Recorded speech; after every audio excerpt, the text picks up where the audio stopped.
தந்தை மகன் தூய ஆவியாரின் பெயராலே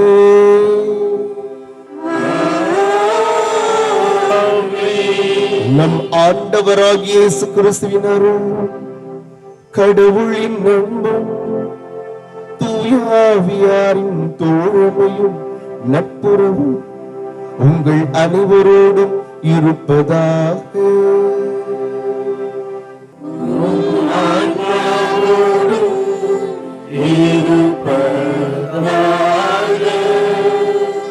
திருப்பலி முன்னுரை. அன்பிற்கினிய இறை சமூகமே, பொதுக்காலத்தின் 15ஆம் வாரம் புதன்கிழமை ஆவலோடு இறை இல்லம் வந்துள்ள உங்கள் அனைவரையும் அன்புடன் வரவேற்று மகிழ்கிறேன். பூசை பழி போல் பாக்கிய செல்வம் புவியில் இல்லையே, புவி நிரம்ப பொன் தந்தாலும் இப்பலிக்கு ஈடில்லையே. ஆம், அன்றாடம் புவியில் அரங்கேறும் அற்புதம் திருப்பலி. அந்த அற்புதத்தை கண்டு மகிழும் பார்வையாளர்களாய் மட்டுமல்லாமல் பங்கேற்பாளர்களாக இறைமொழிக்கு நம் இதயம் திறப்போம். இறைவாக்கினர் எசையாவின் வார்த்தைகளின்படி படைப்பு பொருளாகிய நாம் நம்மில் பெருமை பாராட்டாமல் படைத்தவனுக்கு பணிந்து நடக்க முயல்வோம். ஞானிகளுக்கும் அறிஞர்களுக்கும் மறைக்கப்பட்ட விண்ணரசு குழந்தைகளுக்கு வெளிப்படுத்தப்பட்டது போல நாம் வயதால் முதிர்ந்திருந்தாலும் மழலை உள்ளத்தோடு கபடற்று கடவுள் பாதம் சரணடைவோம். நம் கைப்பற்றி அவர் வழிநடத்துவார் என்னும் நம்பிக்கையில் இணைவோம் இத்தெய்வீக பலியில். கிறிஸ்து இயேசுவில் பிரியமானவர்களே, உங்கள் அத்துணை பேருக்கும் எங்கள் இனிய காலை வணக்கத்தையும் தேவ ஆசீர்வாதங்களை முடித்தாக்கிக் கொள்கின்றோம். திருச்சிமறை மாவட்ட அம்மாப்பேட்டையில் வீற்றிருக்கும் சக்தி வாய்ந்த புனித சந்தியாபுர திருக்கோவிலின் வழியாக அகில உலக திரு அவைக்காக ஜெபிப்பதில் நாங்கள் மகிழ்ச்சி அடைகிறோம். எல்லாமல்ல இறைவனுடைய ஆசீர்வாதம் இந்த நாளில் நம் குடும்பங்களில் தங்கியிருக்க இந்த தெய்வீக பலி உதவி செய்யும் என்கின்ற நம்பிக்கையின் பெயரால் உங்கள் அத்துணை பேருக்கும் ஜெபிப்பதில் மகிழ்ச்சி அடைகின்றோம்.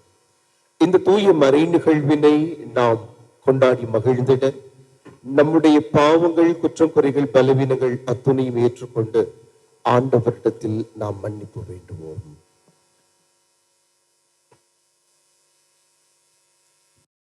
எல்லாம் வல்ல இறைவனிடமும் சகோதர சகோதரிகளே உங்களிடமும் நான் பாவி என்று ஏற்றுக்கொள்கிறேன். ஏனெனில் என் சிந்தனையாலும் சொல்லாலும் செயலாலும் கடமையை தவறியதாலும் பாவங்கள் பல செய்தேன். என் பாவமே என் பாவமே என் பெரும் பாவமே. ஆகையால் இப்பொழுதும் கன்னியான புனித மரியாதையும் வானதூதர் புனிதர் அனைவரையும் சகோதர சகோதரிகளே உங்களையும் நம் இறைவனாகிய ஆண்டவரிடம் எனக்காக வேண்டிக் கொள்ள மன்றாடுகிறேன். எல்லாம் வல்ல இறைவன் நம் மீது இரக்கம் வைத்து நம் பாவங்கள் அத்துணையும் மன்னித்து நமக்கு நிலை வாழ்வினை சொந்தமாக்கி தருவாராக. ஆமென்.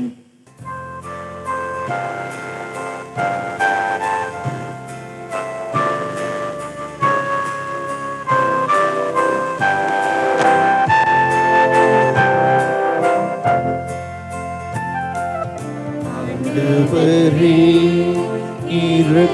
இரக்கமாயிரும். ஆண்டவரே இரக்கமாயிரும். கிறிஸ்துவே இரக்கமாயிரும். கிறிஸ்துவே இரக்கமாயிரும். ஆண்டவரே இரக்கமாயிரும். ஆண்டவரே இரக்கமாயிரும். மன்றாடுவோமாக. விரைவா தவறி நடப்போ நன்னெறிக்கு திரும்பி வர அவர்களுக்கு உமது உண்மையின் ஒளியை காட்டுதும். கிறிஸ்தவ நம்பிக்கையை கடைபிடிப்போர் அனைவர் தமது பெயருக்கு பொருந்தாதவற்றை விளக்கவும் ஏற்றவற்றை செயல்படுத்தவும் செய்தருள்வீராக. உம்மோடு தூய ஆவியாரின் ஒன்றுப்பில் ஒரு இறைவனாய் என்றென்றும் வாழ்ந்து ஆட்சி செய்கின்ற எங்கள் ஆண்டவரும் உமது இறைமகனுமாகிய இயேசு கிறிஸ்து வழியாக உம்மை மன்றாடுகின்றோம்.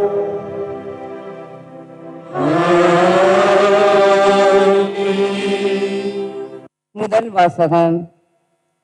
இறைவாக்கினர் எசேயா நூலிலிருந்து வாசகம். ஆண்டவர் கூறியது, அசிரிய நாடு சினத்தில் நான் பயன்படுத்தும் கோல் அது, தண்டனை வழங்க நான் ஏந்தும் தடி அது. இறை பற்றில்லாத நாட்டினருக்கு அந்நாட்டை நான் அனுப்புகிறேன். எனக்கு சினமூட்டின மக்களை நொறுக்க அதற்கு ஆணை கொடுக்கிறேன். அம்மக்களை கொள்ளையிடவும் அவர்கள் பொருட்களை சூறையாடவும் தெருவில் கிடக்கும் சேற்றை போல அவர்களை மிதித்து போடவும் அதற்கு கட்டளை தருகிறேன். அசிரிய அரசன் நினைப்பதோ வேறு, அவனது உள்ளத்தில் எழும் திட்டங்கள் வேறு. மக்களினங்கள் அழிந்து நாசமாவதை தன் இதயத்தில் எண்ணுகிறான். பல்வேறு இனத்தாரையும் வெட்டி வீழ்த்த அவன் விரும்புகிறான்.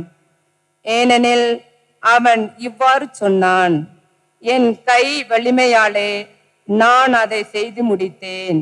என் நாணத்தாலும் அறிவு கூர்மையாலும் அதற்கு திட்டங்கள் தீட்டினேன். மக்கள் இனங்கள் தங்களிடையே வைத்துள்ள எல்லைகளை அகற்றினேன். அவர்களுடைய கருவூலங்களை சூறையாடினேன். அரியணையில் வீற்றிருந்தோரை ஒரு காலை மிதிப்பது போல் மிதித்து போட்டேன். குருவி கூட்டை கண்டு பிடிப்பது போல் என் கை மக்கள் இனங்களின் செல்வங்களை கண்டு எடுத்துக்கொண்டது. புறக்கணித்த முட்டைகளை ஒருவன் பொறுக்கி எடுப்பது போல் நாடுகள் யாவற்றையும் ஒருங்கே சேர்த்து கொண்டேன். எனக்கு எதிராக ஒருவரும் ரெக்கை அடிக்கவில்லை, வாய் திறக்கவில்லை, கீச்சென்ற ஒளி எழுப்பவும் இல்லை. வெட்ட பயன்படுத்துகிறவனுக்கு மேலாக கோடரி தன்னை மேன்மை பாராட்டுவதுண்டோ? அறுப்பவனை விட தன்னை சிறப்பு மிக்கதாக வாள் கருத இயலுமோ? தன்னை தூக்கியவனை கழற்றி வீச கைத்தடியால் கூடுமோ? மரமல்லாத மனிதனை தூக்க மரத்தால் ஆன கோலால் இயலுமோ? ஆதலால் தலைவராகிய படைகளின் ஆண்டவர் பாழாக்கும் கொள்ளை நோயை அவனுடைய கொழுத்த வீரர்கள் மேல் அனுப்புவார். அவனது மேன்மையின் கீழ் தீ ஒன்றை வைப்பார். அவர் நெருப்பு மூட்டுவார், அது கொழுந்துவிட்டு எரியும். ஆண்டவரின் அருள்வாக்கு. இறைவனுக்கு நன்றி. பதிலுரை பாடு. உங்கள் பதில். ஆண்டவர் தம் மக்களை தள்ளிவிடார். ஆண்டவர் தம் மக்களை தள்ளிவிடார். ஆண்டவர் தம் மக்களை தள்ளிவிடார். ஆண்டவர் தம் மக்களை தள்ளிவிடார். ஆண்டவர் தம் மக்களை தள்ளிவிடார். ஆண்டவர் தம் மக்களை தள்ளிவிடார். ஆண்டவர் தம் மக்களை தள்ளிவிடார். ஆண்டவரே, அவர்கள் மக்களை நசுக்குகின்றனர். உமது உரிமை சொத்தான அவர்களை ஒடுக்குகின்றனர். கைம்பெண்ணிரையும் அந்நியரையும் அவர்கள் வெட்டி வீழ்த்துகின்றனர். திக்கற்றவரை அவர்கள் கொலை செய்கின்றனர்.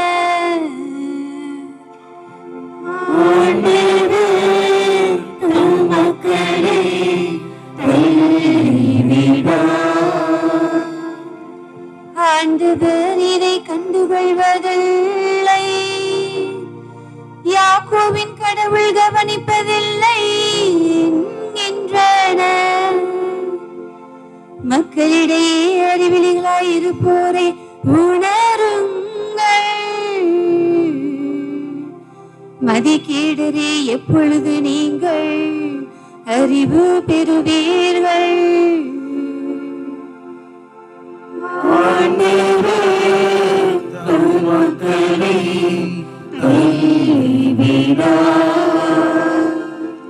செவி பொருத்தியவர் கேளாதிருப்பாரோ? கண்ணை உருவாக்கியவர் காணாதிருப்பாரோ? மக்களினங்களை கண்டிப்பவர் மானிடருக்கு அறிவூட்டுபவர். இதனை தண்டியாமல் இருப்பாரோ?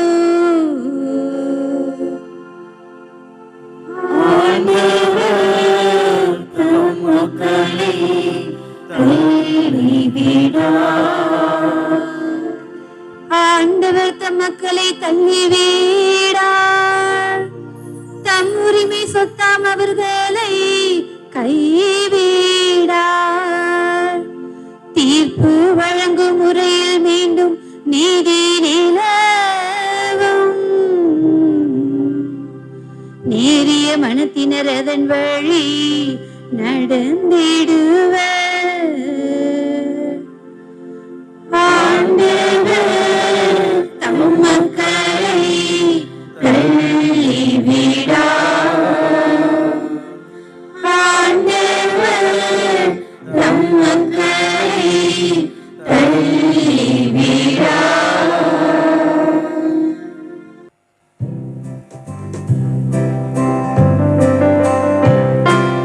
அல்லேலூயா.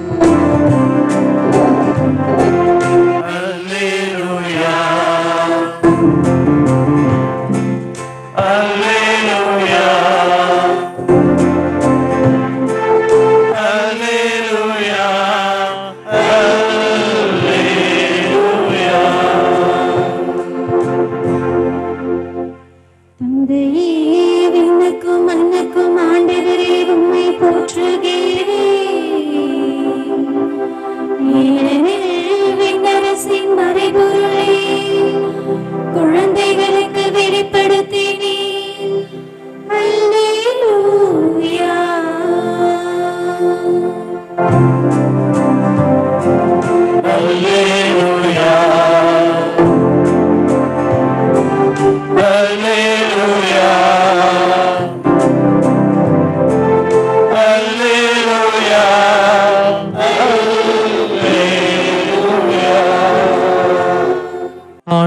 உங்களோடு இருப்பாராக.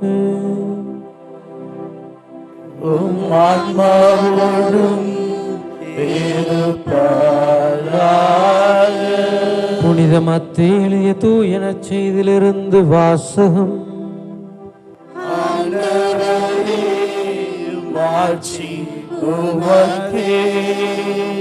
அதிகாரம் 11 இறை வார்த்தைகள் 25 27 முடிய. அக்காலத்தில் இயேசு கூறியது: தந்தையே, விண்ணுக்கும் மண்ணுக்கும் ஆண்டவரே, உம்மை போற்றுகிறேன். ஏனெனில் ஞானிகளுக்கும் அறிஞர்களுக்கும் இவற்றை மறைத்து குழந்தைகளுக்கு வெளிப்படுத்தினீர். ஆம் தந்தையே, இதுவே உமது திருவுள்ளம். என் தந்தை எல்லாவற்றையும் என்னிடத்தில் ஒப்படைத்திருக்கிறார். தந்தையை தவிர வேறு எவரும் மகனை அறியார். மகனும் அவர் யாருக்கு வெளிப்படுத்த வேண்டும் என்று விரும்புகிறாரோ அவருமன்றி வேறு எவரும் தந்தையை அறியார் என்று கூறினார். ஆண்டவரின் அருள்வாக்கு.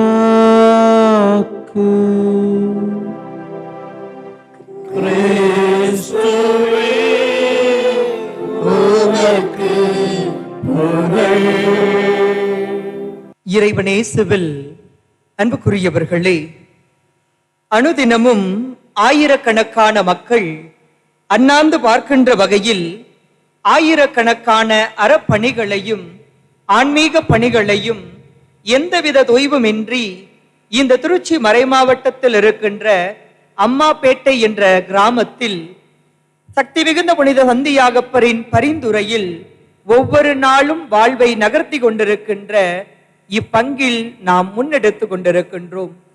இந்த பங்கில் இருக்கின்ற அத்துணை இறை மக்களோடும் இணைந்து இன்றைய நாள் இறை வார்த்தையின் அடிப்படையில் சிந்திப்பதில் மகிழ்ச்சி அடைகின்றேன். சிறுவர் தொடங்கி முதியவர் வரை நிறைந்திருக்கின்ற இந்த ஆலயத்தில் ஆண்டவரின் வார்த்தைகள் இன்னும் அதிகமாக சிறு குழந்தைகளை குறித்து சிந்திக்கவும், சிறு குழந்தைகளிடமிருந்து நமது வாழ்வுக்கான பாடங்களை கற்றுக்கொள்ளவும், சிறு குழந்தைகளுக்கு நல்லதொரு முன்மாதிரிகளாக நாம் இருக்க வேண்டும் என்பதையும் நமக்கு தெளிவுபடுத்துகிறது. ஆண்டவரின் வார்த்தைகளை கூர்ந்து நோக்குகின்ற போது ஞானிகளுக்கும் அறிஞர்களுக்கும் மறைத்து சிறுவர்களுக்கு நீர் இவற்றை வெளிப்படுத்தினீர் என்று இயேசு குழந்தையை குறித்து சொன்ன செய்திகளை நாம் வாசிக்க கேட்டோம். சிறு குழந்தையும் தெய்வமும் குணத்தால் ஒன்று என்பார்கள். கடவுளை குறித்து விவிலியத்தின் பின்னணியோடு திருப்பி பார்க்கின்ற போது கடவுள் மனிதர்களை அதிகம் அன்பு செய்தார். படைப்பின் தொடக்கத்திலேயே மனிதனை படைப்பதற்கு முன்னதாக மனிதனுக்கு தேவையான அனைத்தையும் படைத்துவிட்டு இறுதியில் மனிதனை படைத்தார் என நாம் விவிலியத்தில் வாசிக்கின்றோம். படைத்த மனிதன் தனக்கு கீழ்ப்படிதல் உள்ளவனாக இருக்க வேண்டுமென இறைவன் விரும்பினார். ஆனால் இறைவனின் விருப்பத்திற்கு மாறாக தன் மனம் போன போக்கில் மனிதன் தன் வாழ்வை அமைத்துக் கொண்டான். கடவுளின் கட்டளைகளை அவன் கடைபிடிக்க தவறிய போதும் சரி, கடவுளை விட்டு அவன் தள்ளி போன போதும் சரி, கடவுள் அவனை மீண்டும் மீண்டுமாக தேடிச் செல்பவராகவே இருந்தார். தவறுகிற போதெல்லாம் தவறு என்பதை சுட்டி காட்டினார். அத்தவறை சரி செய்து கொண்டு கடவுளுக்கு உகந்தவராக வளர வேண்டும், வாழ வேண்டும் என்பதை வலியுறுத்தி கொண்டே இருந்தார். இறை வாக்கினர்கள் வழியாகவும் வானதூதர்கள் வழியாகவும் மிகப்பெரிய அரும் அடையாளங்கள் வழியாகவும் கடவுள் மனிதனின் வாழ்வை நெறிப்படுத்துபவராகவே இருந்தார். இந்த கடவுள் குழந்தைகளை குறித்து இன்று சிந்திக்க சொல்லுகிறார். எப்படி மனித மனம் பல தவறுகளை இழைத்தாலும் மன்னித்து அவர்களை ஏற்றுக்கொள்ளுகின்ற ஒரு இயல்பை நாம் கடவுளிடத்தில் கண்டுகொள்ளுகிறோமோ, அதுபோல குழந்தைகளிடத்திலும் அந்த இயல்பு என்பது இருப்பதை நாம் உணர்ந்து கொள்ள அழைக்கப்படுகிறோம். எத்தனை விதமான சண்டை சச்சரவுகள் வந்தாலும் சில மணி பொழுதுகளில் அதை மறந்துவிட்டு மீண்டுமாக இணைந்து போகின்ற ஒரு போக்கு குழந்தைகளிடத்தில் இருப்பதை நாம் காணலாம். இங்கிருக்கின்ற முதியவர்களும் சரி, திருமணம் முடித்தவர்களும் சரி, குழந்தை என்ற நிலையிலிருந்தே இன்று இந்த நிலையில் நாம் இருந்து கொண்டிருக்கின்றோம். நாம் குழந்தைகளாக இருந்தபோது இத்தகைய நற்பண்புகளை மிகுந்தவர்களாகத்தான் நமது வாழ்வை நாம் அமைத்திருக்கிறோம்.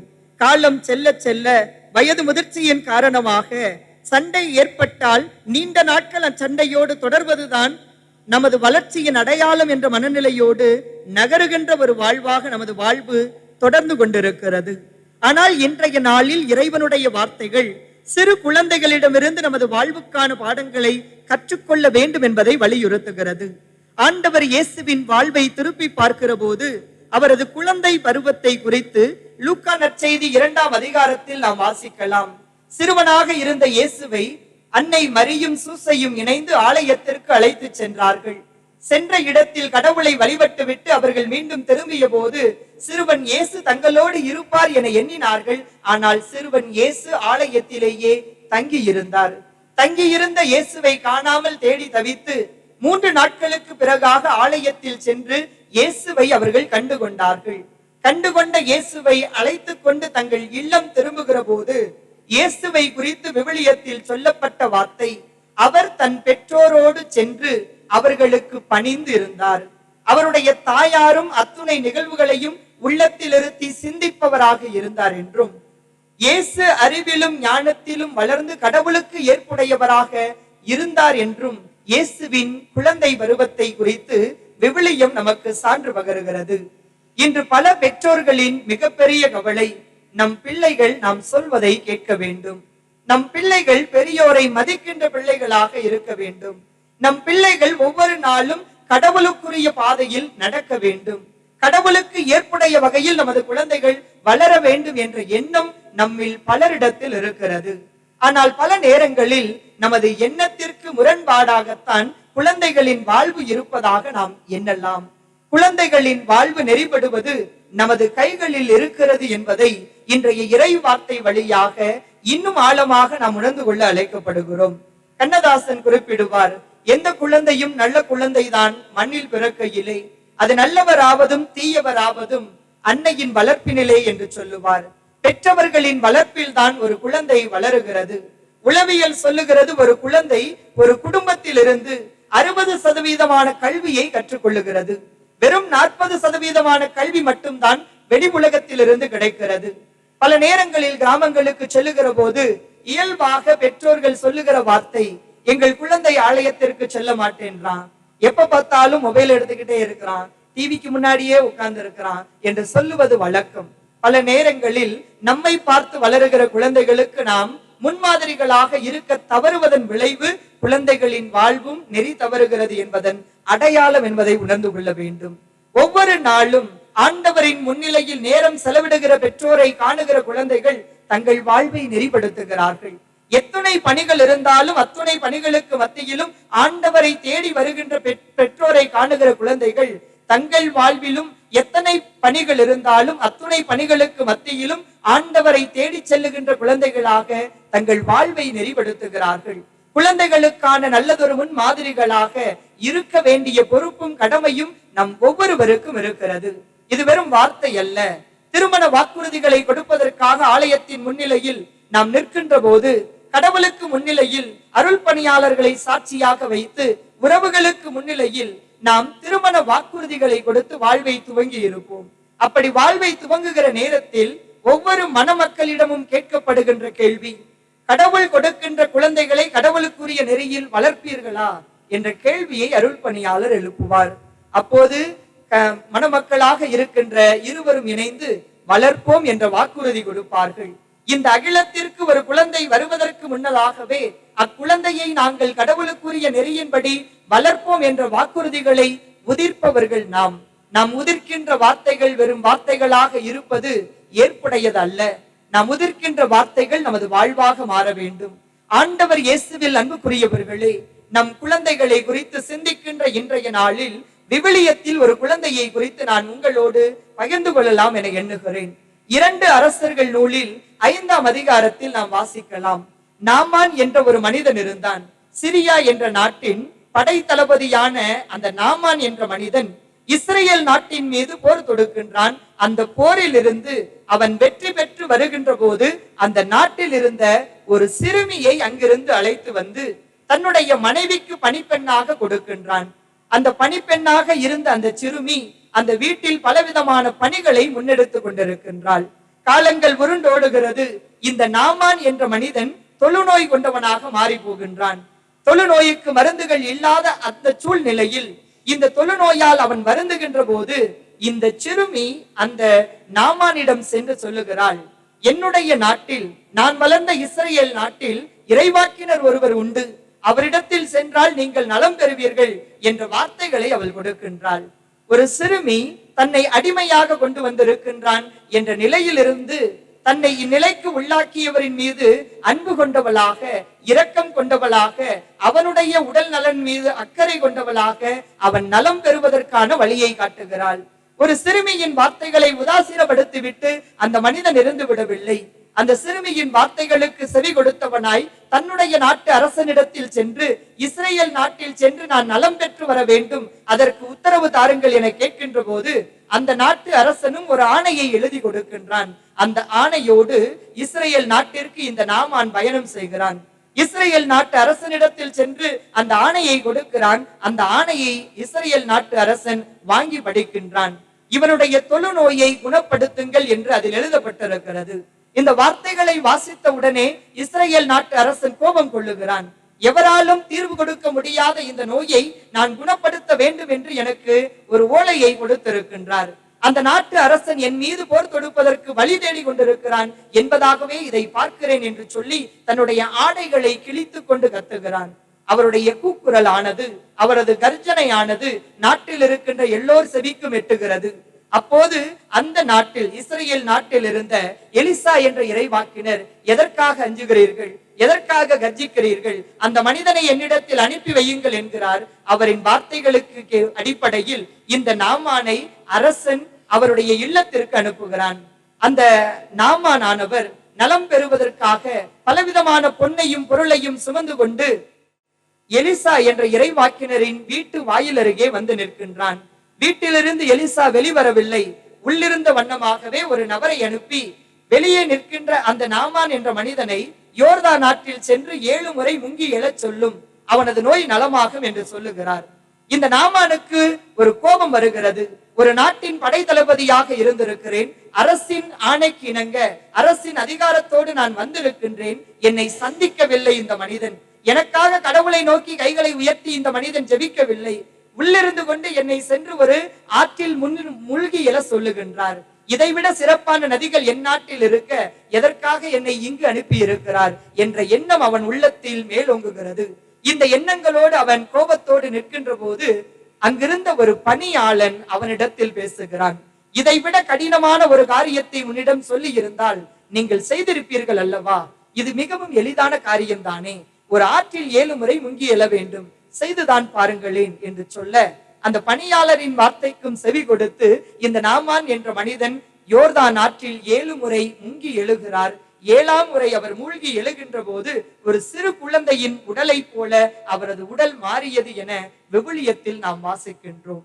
இந்த வாசக பகுதிகளை மனதில் இருத்துகிற போது ஒரு சிறிய பெண்மணியின் வார்த்தைகளுக்கு செவி கொடுப்பவனாக நாமான் தன் வாழ்வை அமைத்துக் கொண்டார். அதன் அடிப்படையில் அவர் நலம் பெற்றார் என்பதை நாம் உணர்ந்து கொள்ள முடியும். தன்னை அடிமை நிலைக்கு உள்ளாக்கி இருந்தாலும் தன்னோடு இருக்கின்றவர் நலமற்றிருக்கிறார் என்றால் அவர் நலம் பெறுவதற்கான வழியை காட்ட வேண்டும் என்ற எண்ணம் அந்த சிறு குழந்தையின் உள்ளத்தில் இருந்தது. இத்தகைய குழந்தை உள்ளம் கொண்ட நபர்கள் இன்று நம்மில் பலரும் இருக்கிறார்கள். இன்று குழந்தைகளோடு நாம் நமது நேரத்தை செலவிட தயங்குகின்றோம். அழுகிற குழந்தைக்கு அலைபேசியை கொடுத்துவிட்டு நகர்பவர்களாகத்தான் நம்மில் பலர் இருந்து கொண்டிருக்கிறோம். குழந்தைகளை அரவணைப்பவர்களாக நாம் இருக்க வேண்டும் என்பதுதான் இயேசுவின் வாழ்வு நமக்கு தருகின்ற பாடம். சிறு குழந்தைகளை என்னிடம் வரவிடுங்கள், அவர்களை தடுக்காதீர்கள், இறையாட்சி இவர்களுக்கே உரியது என்று சொன்ன இயேசுவின் வார்த்தைகளை இதயத்தில் இருத்துங்கள். ஆயிரக்கணக்கான பணிகள் இருந்தாலும் அத்துணை பணிகளுக்கு மத்தியிலும் நம் குழந்தைகளோடு நேரத்தை செலவிடுங்கள். அவர்களின் ஆன்மீக காரியங்களில் அக்கறை கொண்டவர்களாக நாம் இருக்க வேண்டும். கொடுத்த வாக்குறுதியின் அடிப்படையில் நமது வாழ்வை அமைத்துக் கொள்ள வேண்டும். இத்தகைய சிந்தனைகளை இதயத்தில் இருத்தியவர்களாக கடவுள் நமக்கு கொடுத்த விலை மதிப்பில்லாத பரிசாகிய இந்த குழந்தைகளுக்காக இன்றைய நாளில் இறைவனுக்கு நன்றி செலுத்துவோம். இந்த குழந்தைகளுக்கு நல்லதொரு வழிகாட்டிகளாக நீங்களும் நானும் இருப்பதற்கான ஆற்றலை வேண்டுவோம்.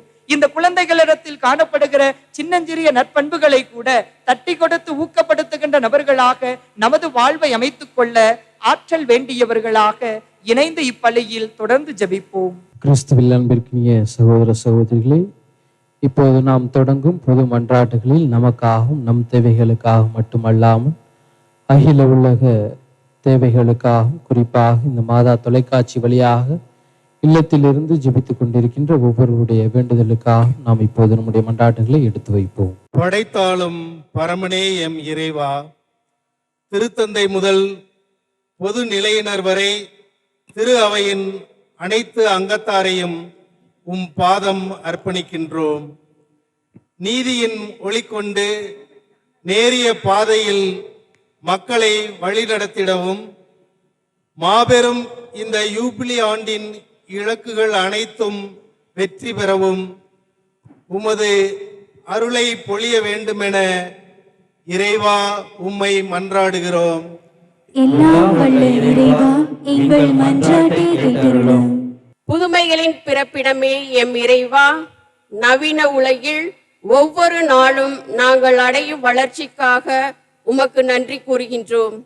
செயற்கை நுண்ணறிவு போன்ற தொழில்நுட்பங்கள் இளைய சமூகத்தினரின் படைப்பாற்றலை சிதைத்து விடாமல் பக்குவமாய் கையாள தேவையான ஞானத்தை பொழிந்தருள வேண்டுமென இறைவா உம்மை மன்றாடுகிறோம்.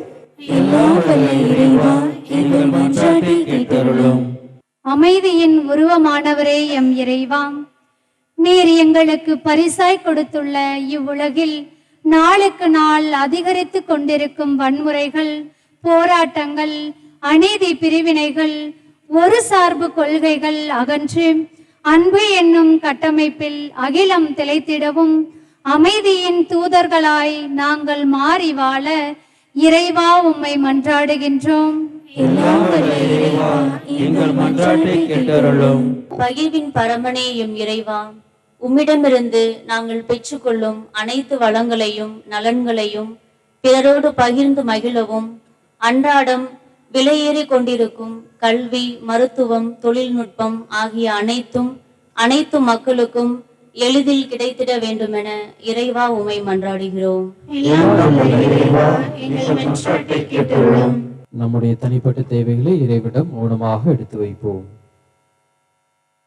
எங்கள் அடைக்கலும் ஆற்றலுமான இறைவா, உமது திரு அவை நிறைப்பற்றுள்ள மன்றாட்டுகளுக்கு செவி சாய்த்தருளும். பரிவிரக்கத்தின் காரணனான நீர் நாங்கள் நம்பிக்கையோடு கேட்பவற்றை பெற்று பயன்பெற செய்தல்வீராக. எங்கள் ஆண்டவராகிய கிறிஸ்து வழியாக உம்மை மன்றாடுகின்றோம். ஆமென்.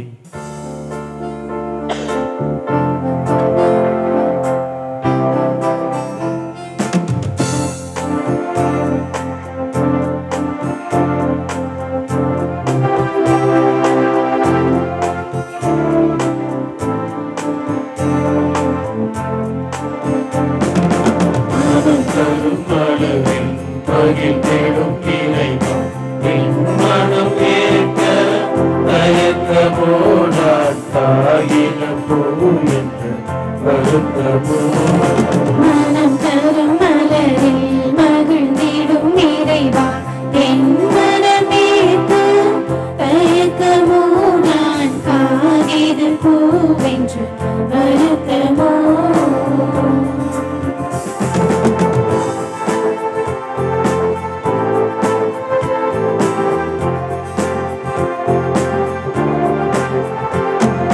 வசந்தம் மறுத்தார் காற்றிலும் வாழ்வே, வான்மழை நின்றார் ஊற்றிலும் உய்வே.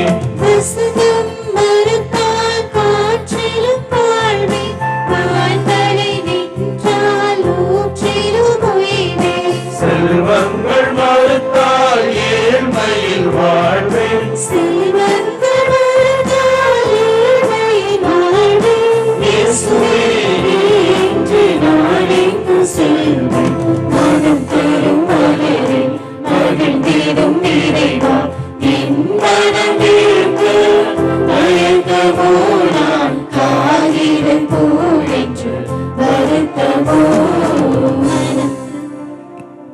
அன்புக்குரியவர்களே, உங்களுடையதும் எங்களுடையதுமான இந்த பலி எல்லாம் உள்ள தந்தையாம் இறைவனுக்கு ஏற்றதாகும்படி மன்றாடுங்கள். ஆண்டவர் தமது பெயரின் புகழ்ச்சிக்காகவும் மாட்சிக்காகவும் நமது நன்மைக்காகவும் புனித திரு அவை அனைத்தின் நலனுக்காகவும் உமது கையிலிருந்து இப்பொழுது ஏற்றுக்கொள்வாராக. ஆண்டவரை உம்மை நோக்கி மன்றாடும் திரு அவையின் இக்காணிக்கைகளை கண்ணோக்கி அருளும். உம் நம்பிக்கையாளர் புனிதத்தில் வளர உதவுவனவாக இவற்றை மாற்றி அருள்வீராக. எங்கள் ஆண்டவராகிய இயேசு கிறிஸ்து வழியாக உம்மை மன்றாடுகின்றோம்.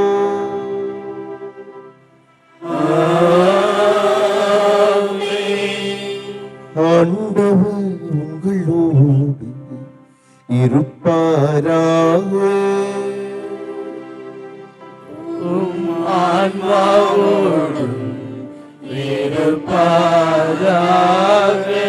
இதயங்களின் மேலே எழுப்புங்கள்.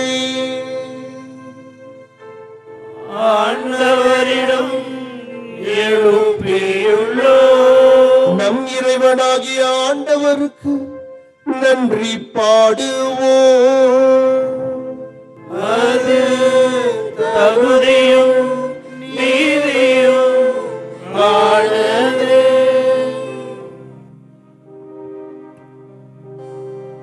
ஆண்டவரே, தூயவரான தந்தையே, என்றும் உள்ள எல்லாம் வல்ல இறைவா, எந்நாளும் எவ்விடத்திலும் நாங்கள் உமக்கு நன்றி செலுத்துவது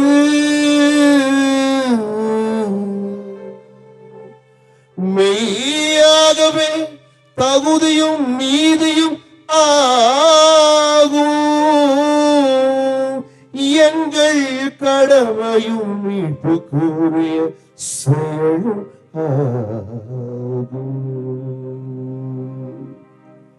ஏனெனில் பாவப்பழியால் வெகு தொலைவில் அகன்றிருந்த உம் பிள்ளைகளை உம் திருமகனின் இரத்தத்தாலும் தூய ஆவியாரின் வல்லமையாலும் உம்மோடு மீண்டும் ஒன்றிணைக்க திருவுள்ளம் இவ்வாறு மக்கள் ஒவ்வொரு கடவுளின் ஒன்றிப்பால் ஒருங்கிணைக்கப்பட்டு கிறிஸ்துவின் உடலும் தூய ஆவியாரின் கோவிலுமான திரு அவையாக திகழ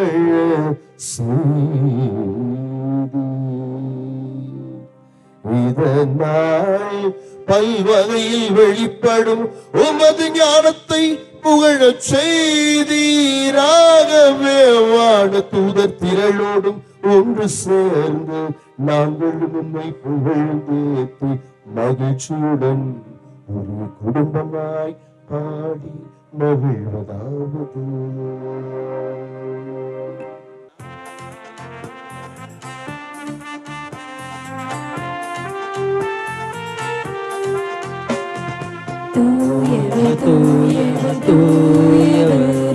படைகளின் கடவுளமாண்டவர், விண்ணகமும் மண்ணகமும் உமது மாட்சியால் நிறைந்துள்ளன. உன்னதங்களிலே ஓசானா, உன்னதங்களிலே ஓசானா.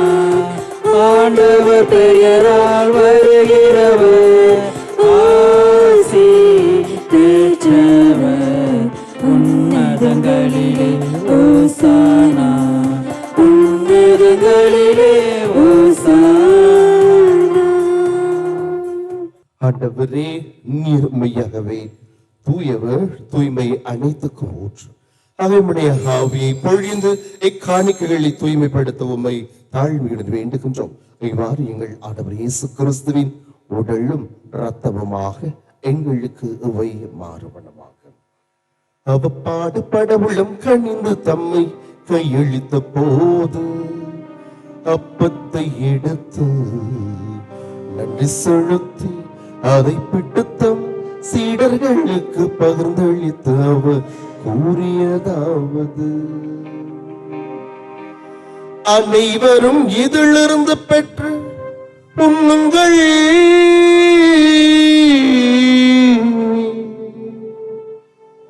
ஏனெனில் இது உங்களுக்காக கையளிக்கப்படும் என் உடல்.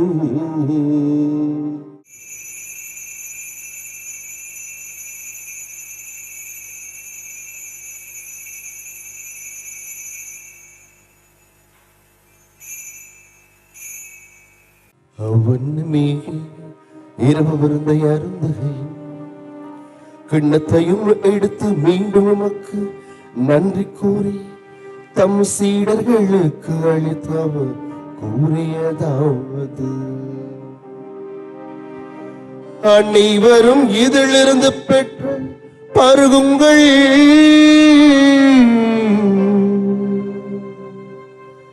ஏனெனில் இது புதிய நிலையான உடன்படிக்கைக்கு உரிய என் இரத்தத்தின் கிண்ணம். இது பாவ மன்னிப்புக்கென்று உங்களுக்காகவும் பலருக்காகவும் சிந்தப்படும். இதை என் நினைவாக செய்யுங்கள்.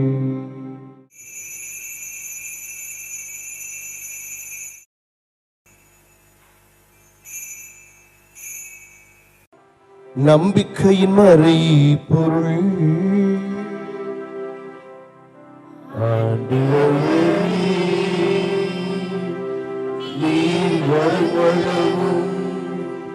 உமது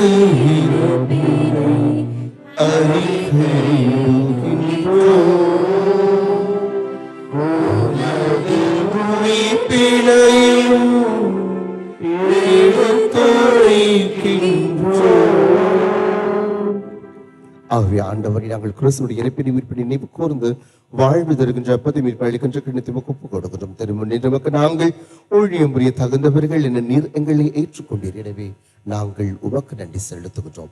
மேலும் கிறிஸ்துவின் உடலிலும் இரத்தத்திலும் பங்கு கொள்ளும் எங்களை தூய ஆவியார் எங்களிடம் இருக்கின்ற பிளவுகளை வேற்றுமைகளை வேறறுத்து ஒற்றுமையோடு வாழச் செய்திருள்ள உம்மை நாங்கள் இறைஞ்சி மன்றாடுகின்றோம்.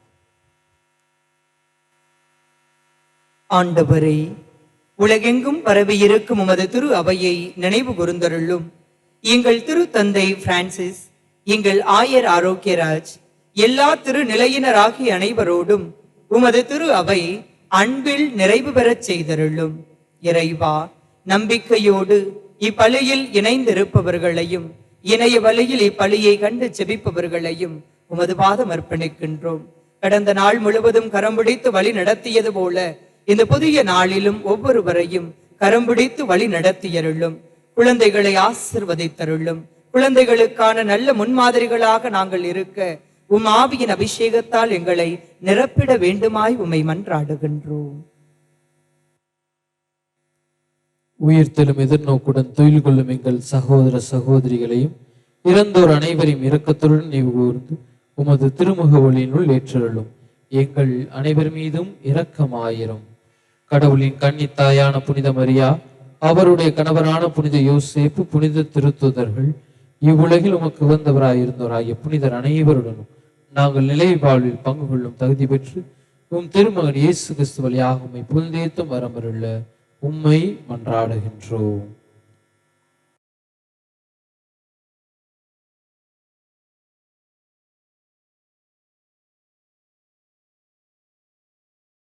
இவர் வழியாக இவரோடு இவர் எல்லாம் வல்ல இறைவனாகிய தந்தையே,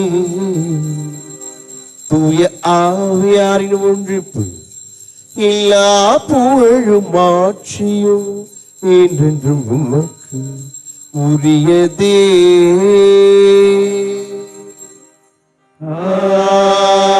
ஆமென்.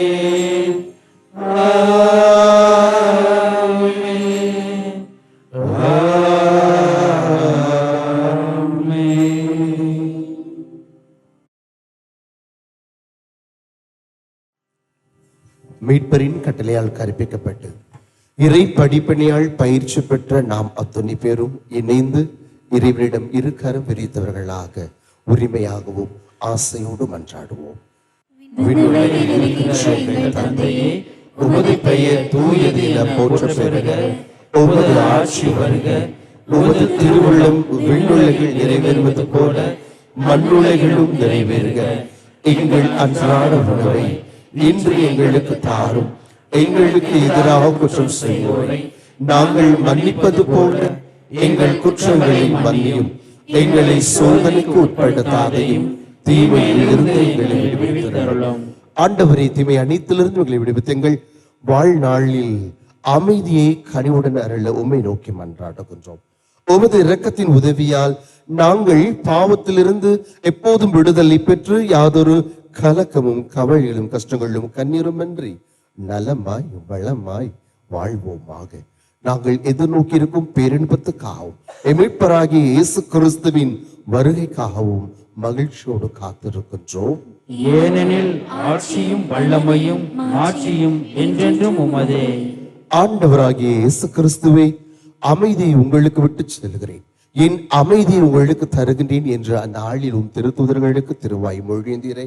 எங்கள் பாவங்களை பாராமல் உமது திரு அவை நம்பிக்கையை கண்ணோக்கி நாங்கள் வேண்டி விரும்புகின்ற அமைதி, ஒற்றுமை, சமாதானம், சந்தோஷத்தை எங்கள் உள்ளங்களிலும் இல்லங்களிலும் பங்கிலும் இந்த நாட்டிலும் நிறைவாய் தந்தருள்வீராக. என்றென்றும் வாழ்ந்து ஆட்சி செய்கின்றவர் நீரே. ஆமென். ஆண்டவருடைய அமைதி உங்களோடு என்றும் இருப்பதாக. ஒருவருக்கொருவர் அகமகிழ்ந்து ஆண்டவர் விரும்பிய அமைதியை அடுத்தவர்களோடு மனதார பகிர்ந்து கொள்வோம். அமைதி குறித்தாகுங்க.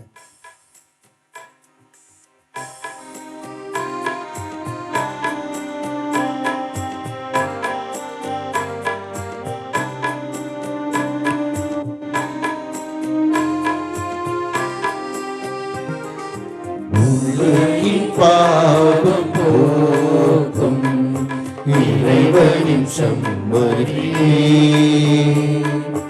எம்மேல் இரக்கமையும்.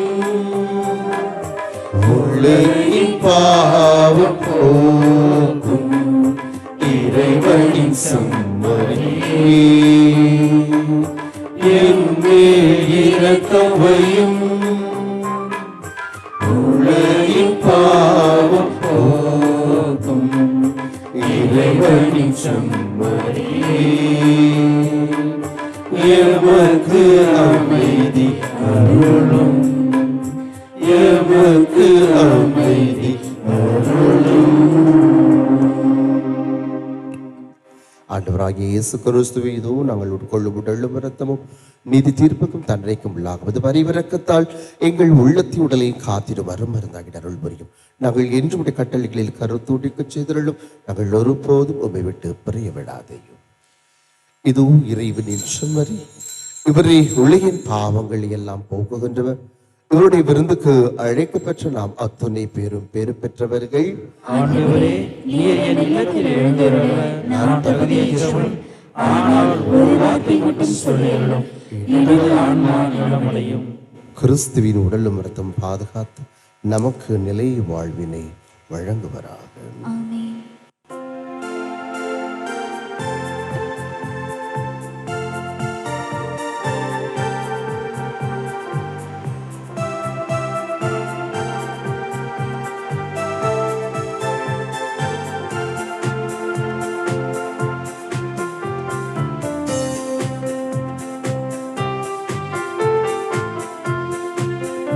ஒரு நாளும் விலகாத என் தெய்வம் இயேசு, ஒரு நாளும் விலகாத என் தெய்வம் இயேசு,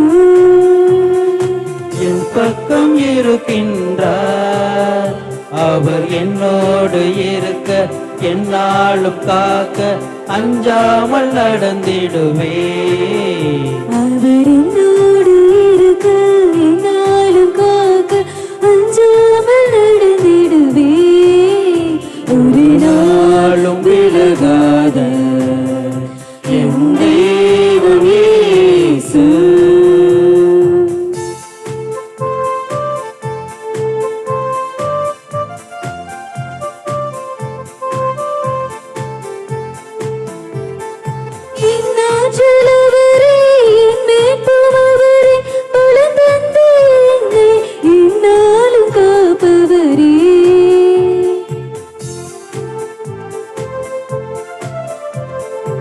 என் கோட்டை அவரே, என் அரணும் அவரே, என் முன்னும் பின்னும் என்னை சூழ்ந்து வருபவரே. என்னை உள்ளங்கையில் பூரித்து காலமெல்லாம் காக்க என் தேவன் இருக்கின்றார். என்னை உள்ளங்கையில் பூரித்து காலமெல்லாம் காக்க என் தேவன் இருக்கின்றார். ஒரு நாளும் விலகாத என் தெய்வம் இயேசு, ஒரு நாளும் விலகாத என் தெய்வம் இயேசு. நன்றி கூறி மன்றாடுவோம்.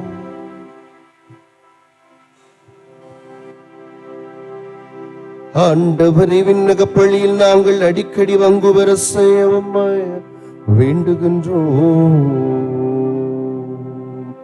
இவ்வாறு இந்த உலக நலன்களின் உதவியால் மறு உலக நலன்களை நாட கற்றுக்கொள்வோமாக. எங்கள் ஆண்டவராகிய இயேசு கிறிஸ்து வழியாக உம்மை மன்றாடுகின்றோம்.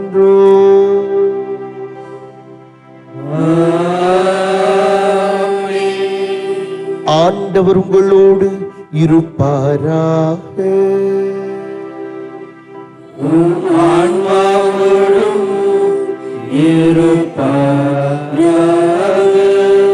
எல்லாம் வல்ல இறைவன் தந்தை, மகன், தூயாவியா உங்கள் ஒவ்வொருவரையும் நிறைவாய் ஆசீர்வதிப்பாராக. இறைவனின் அன்பில் என்றும் நீங்கள் நிலைத்து வாழ சென்று வாழுங்கள். கடவுள் நம்மோடு. இறைவனுக்கு நன்றி.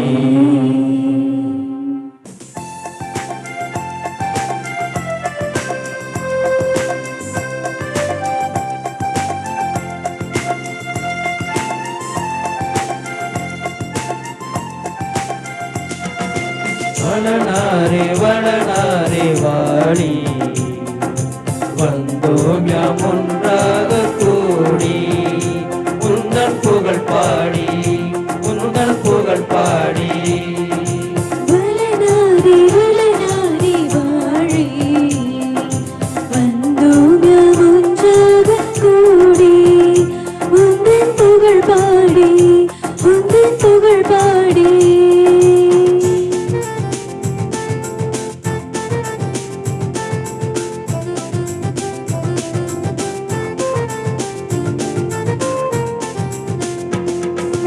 அன்னை மரியின் துணையாய் ஆண்டவர் உன்னை தெரிந்தார். இயேசு பாலனின் வளர்ப்பு தந்தையாய் வாழ்ந்திட வரம் நீ பெற்றாய். பயந்து நின்றாய், என்னும் சிறந்து நின்றாய். அன்னை மரியின் துணையாய் ஆண்டவர் உன்னை தெரிந்தார். இயேசு பாலனின் வளர்ப்பு தந்தையாய் வாழ்ந்திட வரம் நீ பெற்றாய். மண்ணில் உயர்ந்து நின்றாய், பின்னில் சிறந்து நின்றாய். வளனாரே வளனாரே வாழி, வந்தோம் யாம் ஒன்றாக கூடி, உந்தன் புகழ் பாடி, உந்தன் புகழ் பாடி. புகழுக்குரிய தூய்மை இது இறை நற்பொழுமைக்கு எல்லா